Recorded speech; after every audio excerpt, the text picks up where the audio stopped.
What's going on, everybody? Ruskin here. Welcome back to the channel, and welcome back to another top 5 video. Today's top 5 video is actually going to be the top 5 best camp spots in Call of Duty Black Ops 3 Zombies. Now, I did the top 5 worst camp spots before. We're going to do the top 5 best ones today because there are actually quite a few that I've found that meet the requirements of quote-unquote a good camp spot. So as you've already been seeing here, my number 5 spot is actually going to be on Zetsubou no Shima, and I hate the map. I think it's god-awful, but the places to train on this map aren't very good, and there aren't very many good places to train. And as far as places to camp, you know, the spot I'm showing you here, I'm the only person that I've ever seen do it, and I actually, you know, made a video about best camp spot in Zetsubou no Shima back when the map first came out. And I've even since have never seen anybody else use this spot, but just like you saw, you can drop down if you get overrun and run all the way around. This right here is the only spot where you're going to have any kind of resistance, so I did recommend when you're doing this strategy to go ahead and have a gun with Thunderwall, so you have it out when you hit that exact spot right there where they come up right here and you see that resistance. You just use Thunderwall and you get right through the horde and you're right back to your camp spot. Now alternatively, if you didn't want to drop down here, you could drop down or rather pay 250 points and take that zip line. When you take that zip line, there's no zombies over there, and as they spawn in, you pay 250, take the zip line right back here, and boom, you're right here. I personally have only used this strategy up into about the round 40 or so, but I mean, you know, it just depends on you, what guns you have, so on and so forth. Now, I really love our number 4 spot here, and again, I've never really seen anybody else use this strategy, and I don't really know why. As you can see right here, I'm on the top floor of the Ruby Rabbit in Shadows of Evil. Now, if you've ever played Shadows of Evil, there really aren't any places to camp. Every single section has a place to train, but there's really not anywhere to camp, really. I mean, you can kind of makeshift a camp spot with your back up against a rift door or something, but this right here, as you can see, I'm looking down a narrow hallway. I can see the window they can come from and the ledge where they can jump up, and this reminds me almost of the catwalk in the Giant, which everybody loves. The difference is in the catwalk, you know, in the Giant map or Derice, your back's up against a wall, and when you get overrun, you're cornered. There's nothing you can do about it. Here, you can jump down, you know, and try and get away. Now, as you can see where they're dropping down from the ceiling, that's a drawback to this strategy because you don't have the same distance that you do with the catwalk strategy on the Giant. They have 3 points of entry, and there's not as much length between you and the spawns of the zombies.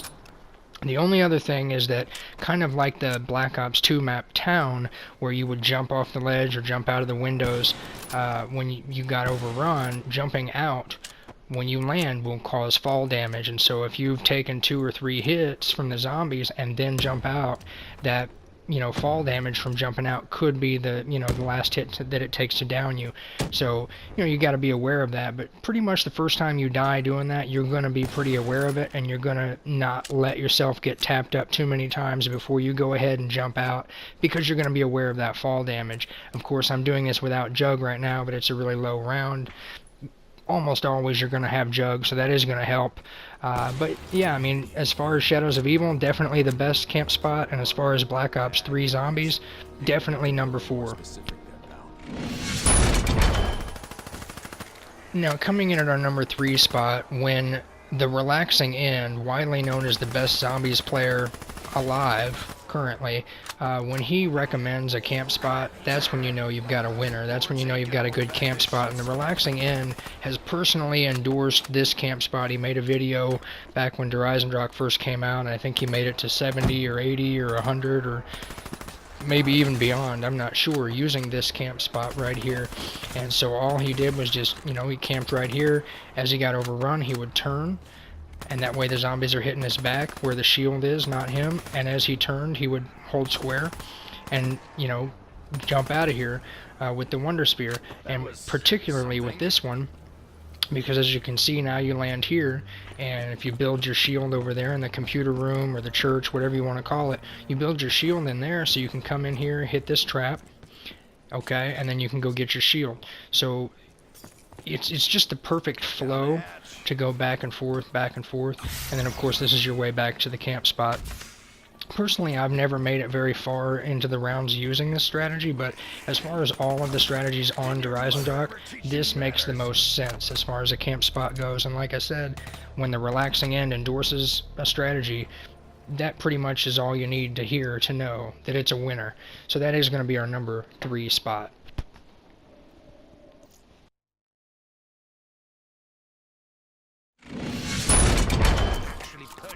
Now, coming in at our number 2 spot is, you know, for me, these little teleporter deals on Revelations are pretty much the exact same thing as a Wonder Sphere. They're just not called a Wonder Sphere, and really, if you call them Wonder Spheres, all of a sudden, guess what? That's what they are. So, if the relaxing end recommends that you camp using the Wonder Spheres on Horizon Dock, and that's a really good strategy, and it's arguably the best camping strategy, and makes the most sense logically to as far as a strategy to camp on Horizon Dock, then it only makes sense that applying that same strategy to another map that also has the Wonder Spheres is going to be a great strategy, and wouldn't you know it, it is. There really aren't that many camp spots, if any, on this map, but camping with the Wonder Spheres, any way you go about it, you could, you know, purposely not open certain doors so that, you know, the spawns are limited.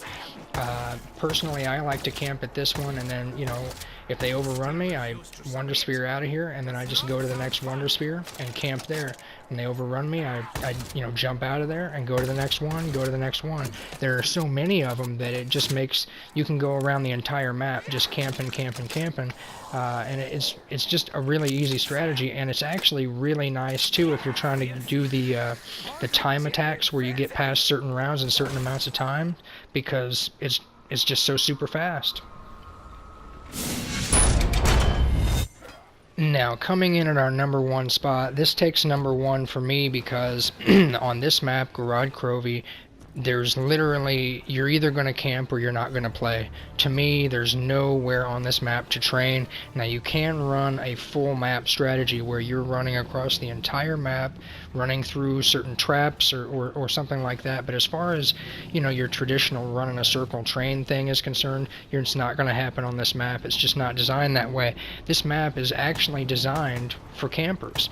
It's rewarding for campers and punishing, you know, for the trainers. That's obvious with the dragons breathing fire everywhere. So everybody, when they play this map, they go camp in the wrong damn spot. They go camp at Pack-a-Punch, and the problem is while that is a great strategy to play maybe even up to round 50 and beyond, eventually you get overrun, and when you do, your back is against a wall and there's nothing you can do to save yourself. You know, so here, now, where I'm at is I'm at the Dragon Command Center, and I've already called in the Dragon, and I'm standing here camping. Now, the second I get overrun, and I can't get, you know, out of it in any other way, all I have to do is hold square, and the Dragon will take off with me, and not only do I get away from the zombies, okay, but I also get a nice, you know, 10, 15 second cutscene where I don't even have to hold the controller, I don't even have to play the game, and I can take a nice little breather, okay? Additionally, there are not 1, not 2, but 3 of these Dragon Command towers, so you can camp in one of 3 different places. Each one of these, I believe, has the more than 1 railing. Like where I was just at, there are 2 separate you know, structures you can stand on and still get on the Dragon. So if you're playing co-op with other people, you've got multiple, you know, places to camp from, and both of, you know, from any of those places you can get on the Dragon. The other great thing is, boom, after that cutscene, that 10 seconds off, you're right here at Pack-a-Punch, and the zombies are going to wait to spawn in for just long enough where you can, you know, Pack-a-Punch or repack-a-punch your gun, do whatever you got to do, and then bada boom, you just jump down in the sewer here, and you're free. Now, there is a slight delay from when you take the Dragon until the next time you take the Dragon. So what I recommend doing after you've done all of this, when you pop out of the sewer system here, is run right through that spawn door, hit the trap, run right into the bunker and hit the trap. So you've hit 2 traps behind you, And what that's going to do is that's going to kill all the oncoming zombies, and it's going to buy you enough time to get back to the dragon, let him cool down, and call him in. But anyway, guys, that's going to be it for the list. I hope you guys did enjoy. If you did, be sure and leave a like on this video. If you are new to my channel and you do like the video, feel free to subscribe for more content like this. I do top 5s every single week. But as always, until my next video, I'll see you bye.